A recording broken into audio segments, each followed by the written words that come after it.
Hi everybody, it's Elaine at the Sewing Basket here in Plymouth, Wisconsin. We're going to talk about the desktop needle threader today and show you how to use it and then how to thread a needle and make a quick quilter's knot. I'm going to hand the camera to Cindy so she can hold it and you can see what I'm doing. So the first thing I've got is a needle and it's pretty small. I'm going to set that down a second. I've got my thread and I have my needle threader.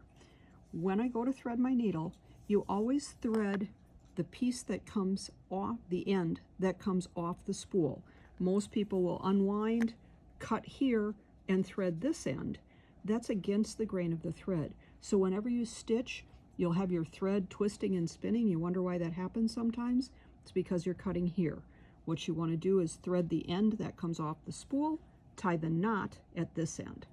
So I'm going to take a piece of thread here, do a quick snip.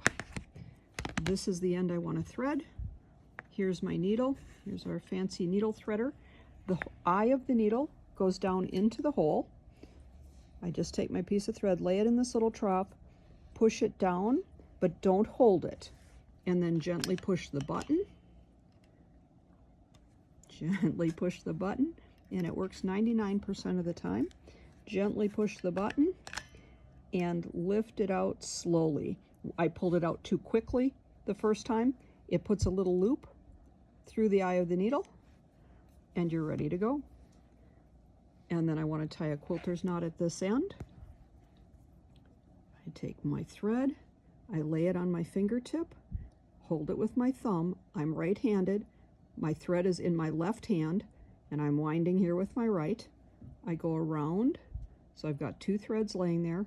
I roll my thumb forward. The thread will push together, kind of use my fingernail and pull.